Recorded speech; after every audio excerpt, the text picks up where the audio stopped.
अस्सलामुअलैकुम, कैसे हैं आप सब लोग। Welcome to my YouTube channel. तो आज के दिन की शुरुआत कुछ इस तरीके से हुई थी कि मेहरान ऑफिस जा चुके थे 8:30 बजे और इस टाइम पे 9 बज रहे थे। मैंने सोचा क्यों ना अपने सारे काम जो पेंडिंग पे हैं वो कंप्लीट कर लिए जाएं सोने के बजाय, क्योंकि मेहरान को ऑफिस भेजने के बाद मैं सो जाती हूँ, फिर थोड़ी देर बाद उठती हूँ, अपने सारे वगैरह काम निपटाती हूँ, नाश्ता वगैरह करती हूँ अगेन।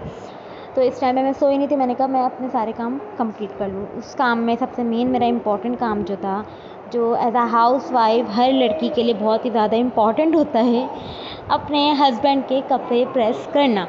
तो मैंने एक दिन पहले मशीन लगाई थी, सारे कपड़े वॉश किए थे, तो नेक्स्ट डे मुझे सारे कपड़े उनके मेहरान के सारे प्रेस करने थे, ताकि को कहीं भी आना जाना हो तो कोई परेशानी ना हो, कोई सी भी शर्ट निकाले मेहरान और पहन लें।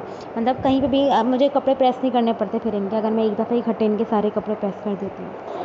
और मज़े की बात ये सिर्फ मैं मेरा शादी के बाद मैंने ये वाली रूटीन अपनाई है कि सारे कपड़े प्रेस करके एक जगह मतलब सारे कपड़े इकट्ठे प्रेस करके रख देने।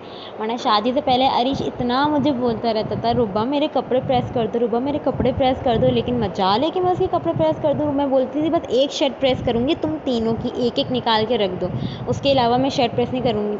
और वैसे भी मैं 2 शर्ट्स प्रेस करके ना बहुत थक जाती थी, क्योंकि मुझे ना मतलब प्रेस करने में, आयरन करने में बहुत ज़्यादा उलझन आती है। तो खैर अब मेहरान अरीश को जाके बताते हैं ना जानबूझ के कि रुबा ने तो आज मेरे सारे कपड़े प्रेस किए। तो अरीश तो गुस्सा करता है, हमसे भाइयों से, तो भाइयों के कपड़े तो तुमसे होते नहीं थे, मेहरान भाई के तुमसे कैसे हो जाते हैं। अब उसे कौन बताए, जाहिर सी बात है मेरी जिम्मेदारी है, रिस्पॉन्सिबिलिटी है मुझे मेहरान का सारे काम करने की, मेहरान का ख्याल रखने की। ख्याल तो मैं अपने भाइयों का भी बहुत ज़्यादा रखती थी, घर के सारे काम वगैरह शादी से पहले मैं ही करती थी, इन लोगों के कपड़े इस्त्री वगैरह करना सब कुछ मैं ही करके देती थी। तो बस कभी हो जाता है ना भाइयों से तो हम फटा कर लेते हैं कि नहीं मैं नहीं कर रही, खुद कर लो, क्योंकि हमारे भाई बहुत ही अच्छी प्रेस करते हैं, बहुत अच्छी आयरन करते हैं। शाजिब, अरीश, मुइस प्लस पप्पा, इन लोगों के हाथ की प्रेस ऐसी है कि कोई भी बीट नहीं कर सकता। सीरियसली मैं जितनी भी जमा के इस्त्री कर दिया करती थी इनके कपड़े, इन लोगों को हमेशा ये लगता था रुबा तुमने स्प्रे करके नहीं किया, रुबा तुमने जमा के इस्त्री नहीं करी। ये लोग दोबारा अपने कपड़े खुद करते थे, तो मुझे इस बात पर गुस्सा आता था कि भाई तुम लोग फिर खुद ही कर लिया करो। मेरा अरीश से बात बहुत फड्डा होता था, क्योंकि मैं शाजिब के कपड़े तो इस्त्री कर दिया करती थी, ज़ाहिर सी बात है वो मुझसे बड़ा है, तो मुझसे उसे मना नहीं किया जाता था कोई भी काम। और अगर मैं कभी मना कर भी दिया करती थी तो मुझे ऑकवर्ड फील होता था, मतलब अजीब लगता था कि जो ना मैंने शाजिब को मना कर दिया। वो कभी मुझे रात में मैगी बनाने को बोलता था कि जो रुबा मुझे मैगी बना दो, तो मैं उसको भी मैगी बना के दे दिया करती थी। इस बात पे भी अरीश मुझे फटा करता था कि जो ना अच्छा उनको मैगी बना के दे रही हूँ, मुझे मैगी बना के नहीं दे रही, क्योंकि मैं भाई थक जाती थी। ज़ाहिर सी बात है मुझ पर सारे घर की जिम्मेदारी थी, ऊपर से इन लोगों के स्पेशली सारे काम रात के होते थे। रात में आधी रात को 2-3 बजे मैगी खाना, और अरीश तो अपनी शर्ट आयरन करने के लिए रात के 11-12 बजे निकालता था, जिसमें मेरा फड्डा होता था अरीश से।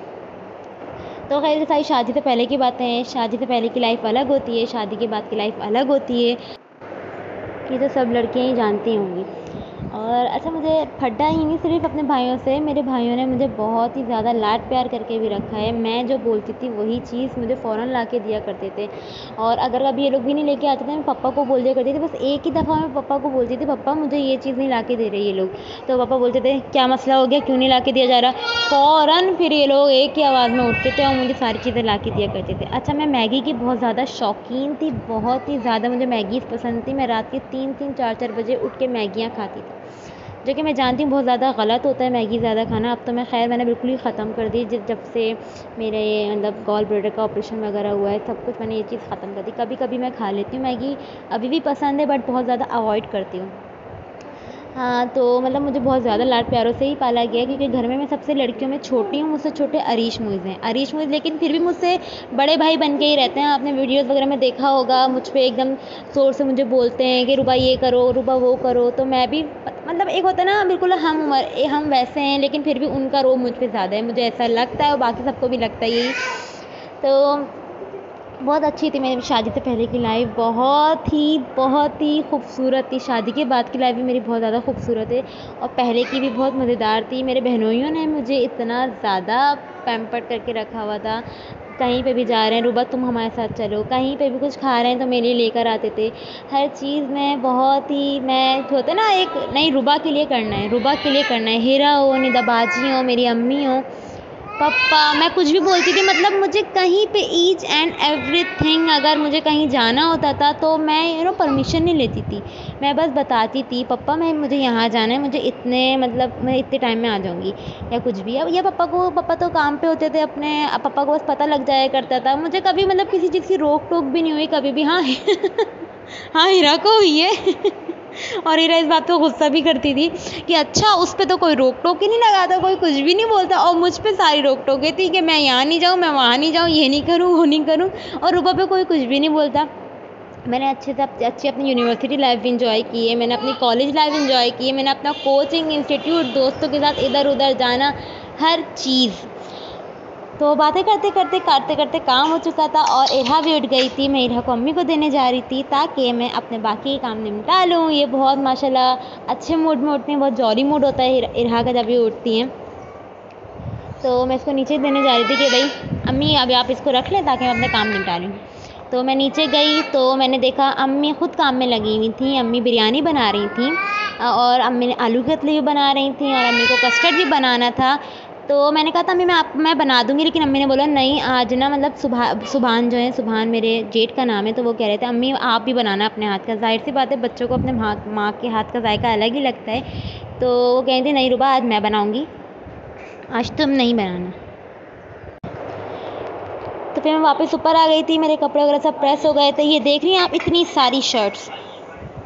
फिर मैंने नीचे आके इरहा की खिचड़ी वगैरह चढ़ाई, दलिया खिचड़ी प्लस दलिया मैं दोनों ऐड करके इनका बनाती हूँ। और एक तरफ अम्मी ने सालन बिरयानी के लिए सारा रेडी कर चुकी थी ताकि रात में इसमें चावल डल जाएँ। बहुत मज़ेदार बिरयानी बनी थी, मैं उसकी वीडियो कैप्चर नहीं कर पाई। और एक तरफ बने थे आलू के कतलियाँ। आलू कतले दोपहर में खाने के लिए बने थे क्योंकि बिरयानी तो रात में बनी थी। सो यहाँ पर ये सब कुछ रेडी था। अच्छा चूल्हे वगैरह गंदे हो रहे थे, अभी आप लोग कोई कमेंट कर देगा ये देखो तो चूल्हे गंदे हो रहे हैं और साफ़ भी नहीं किया। जी चूल्हे गंदे हो रहे थे, वो इसलिए साफ़ नहीं हो पाए क्योंकि मैं नीचे आगे खाना चढ़ा के इरहा के पास दोबारा चली गई थी। उसके बाद सारा काम ये सारा होता है, किचन वगैरह सब कुछ साफ़ करना अच्छे से। तो यहाँ पर मैं इसकी खिचड़ी का घोटा लगाई थी क्योंकि सबसे पहले मेरे लिए फ़र्स्ट प्रायोरिटी मेरे लिए इरहा है, उनका खाना पीना है। और मेरी अम्मी मतलब मेरी सास भी यही कहती हैं कि पहले बच्ची को देखो, सारे काम बाद में, सारे काम छोड़ दो, पहले अपनी बच्ची को देखो क्योंकि सबसे पहले बच्चे आते हैं हर चीज़ में। खैर यहाँ पे ये वाला सारा काम हो गया था। उसके बाद मैं ऊपर आई, मैंने ये सारे कपड़े हैंग करने थे मेहरान के, मेरा मतलब अलमारी में सारे हैंग करने थे। और आज मेरा रूम भी बहुत ज़्यादा फैला हुआ था, पता नहीं क्या हो गया है, खुद ही फैल जाता है जितना भी समेटूँ, फिर थोड़ी देर बाद फिर से फैल जाता है, समझ में नहीं आता मुझे तो मैं क्या करूँ। जबकि मेरी बच्ची अभी एक ही है और हीरा बोलती तुम एक बच्ची में परेशान हो गई, मुझे देखो मैं 3-3 बच्चों के साथ कैसे मैनेज करती हूँ। वाकई हीरा को सैल्यूट है, वो जिस तरीके से अपना सब कुछ मैनेज करके चलती है, सुबह से लेकर रात तक उसकी इतनी टफ़ रूटीन है। आप लोगों ने देखा होगा उसके ब्लॉग में। मेरी तो खैर इतनी टफ़ नहीं है, बट फिर भी मेरा रूम फैल जाता है, इधर उधर चीज़ें, इरहा के टॉयज़ वगैरह, मतलब एक है भाई है, अब फैल जाता है, मैं क्या करूँ मुझे समझ में नहीं आता। अच्छा तो यहाँ पे मैं सारे मतलब हैंग वगैरह कर रही थी, इतने में मुझे पता लगा कि मेहरान आ चुके हैं। मुझे पता तो लग गया था लेकिन मैं अनजान बन रही थी क्योंकि मैं अपने काम में लगी थी और मुझे विंडो में नहीं देखना था क्योंकि जब भी मेहरान आते हैं फ़ौरन ना मुझे पता लग जाता है, मैं विंडो में देखती हूँ, फिर वो नीचे से मुझे देखते हैं, हाय हेलो हम करते हैं, फिर मैं उनके लिए सीढ़ियों पर खड़ी होती हूँ, वो आते हैं। तो मैं बिल्कुल अनजान बन गई थी। अभी मेरा आप रिएक्शन देखेंगे, मेहरान आएंगे, मैं बोलूँगी अरे मेहरान आप आ गए, मुझे पता ही नहीं चला।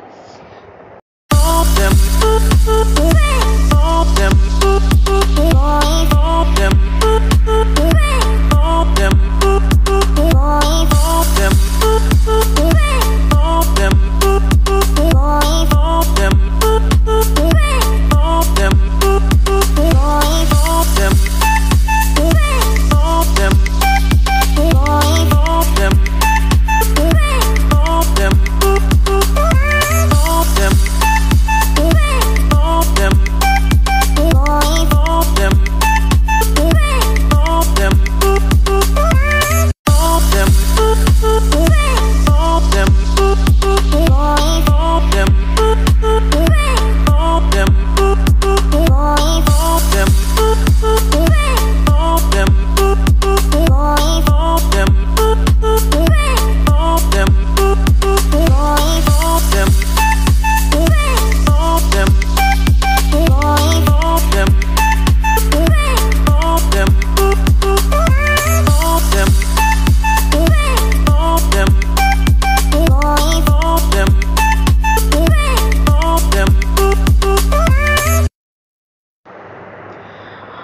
और यहाँ पे मेहमान आने आ गए थे।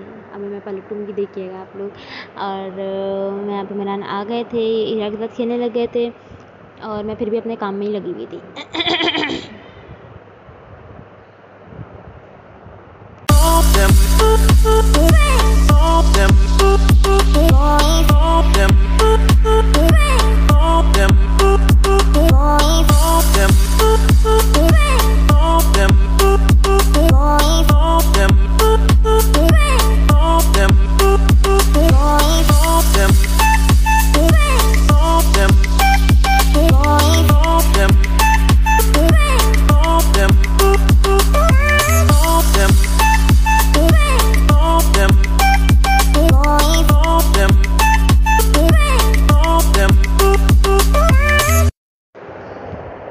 और इस टाइम में मुझे बहुत तेज़ भूख भी लग रही थी, क्योंकि मैं मेहरान का ही वेट करती हूँ कि मेहरान जब आ जाए तो हम साथ खाना खाएं, क्योंकि ये थोड़ा जल्दी आ जाता है तो हम साथ ही खाना खा लेते हैं। फिर मुझे अजीब सा लगता है जब ये अकेले खाना खा रहे होते हैं, फिर कहते हैं रुबाब मेरे साथ खाना खा लो, तो उस टाइम में मेरा पेट भरा हुआ होता है, तो मैं इन्हीं का वेट कर लेती हूँ और मुझे भूख बहुत शदीद वाली लग रही होती है।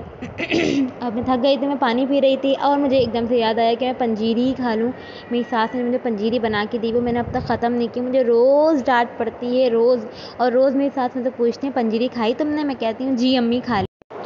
और फिर मैं अपनी सास से पूछती हूँ कि अम्मी आपने पंजीरी खाई? तो वो कहती है बेटा मैंने तुम्हें बना के दी है। मैं कहती जी नहीं, एक चमचा आप भी खाएं। तो मैं एक चमचा अपनी सास को भी खिलाती हूँ, फिर एक चमचा खुद भी खाती हूँ। तो मेहरान भी मुझसे पूछते हैं रुबा तुमने अम्मी को खिलाई पंजीरी? तो मेहरान मुझ पर बहुत ट्रस्ट करते हैं कि वो मैं उनकी अम्मी का, उनको यकीन है कि हाँ मैं उनकी अम्मी का बहुत अच्छे से ख्याल रखूँगी, तो वो उनको मतलब बेफिक्र हो जाते हैं बिल्कुल मेहरान मुझसे बोलकर। अच्छा, अब रात में थी हमारे भतीजे की बर्थडे, अयान की बर्थडे थी रात में, तो उसके लिए सारा इंतज़ाम किया गया था।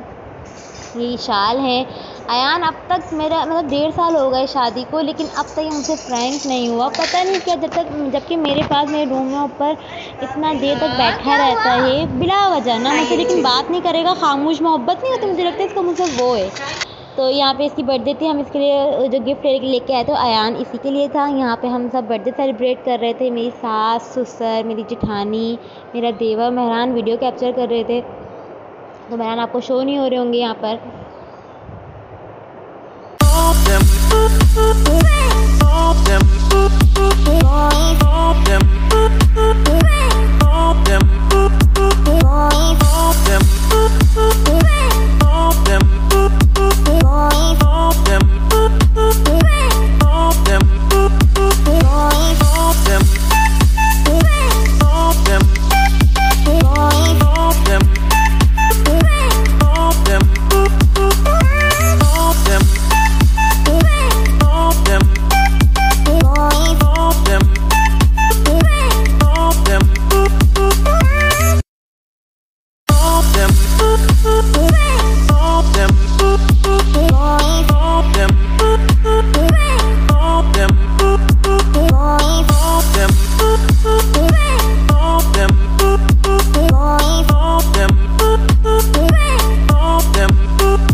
चकरी भी हो रहा है कस्टर्ड की।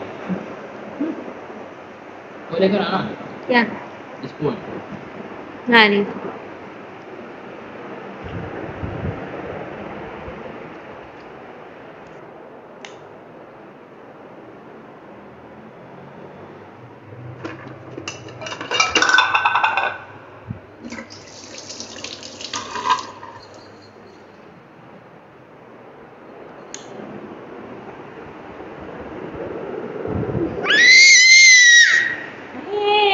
तुम चिल्लाती रहना मत। अबे कहाँ जा रही है? यहाँ पे हम ऊपर आ चुके थे सारे कामों से निपट कर, बर्थडे सेलिब्रेट करके, खाना वगैरह खाकर, और यहाँ पे अब मुझे करना था अपने रूम का काम, रूम समेटना, इरहा को चेंज करवाना, इरहा को नाइट सूट पहनाना, सारे कपड़े अलमारी में रखना। मेहरान कस्टर्ड खा रहे थे, अभी मैंने भी इनके साथ कस्टर्ड खाया था। अभी आपने देखा होगा मैंने इनको स्पून ला के दिया था।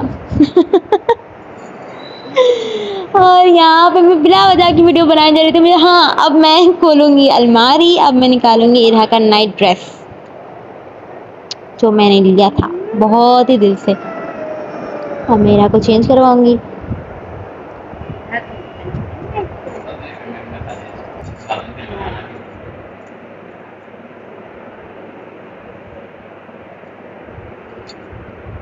इरहा, आपने अभी नाइट ड्रेस करना है, ओके।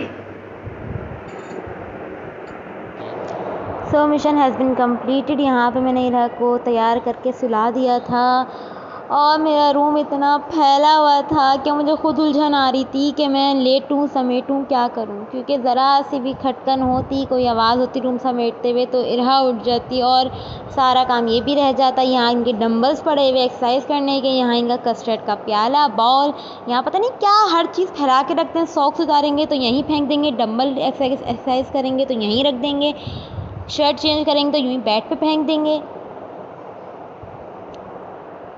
सब कुछ समेटना था, बट वीडियो इसकी मैं नहीं बना सकी क्योंकि मैं बहुत ज़्यादा थक चुकी थी।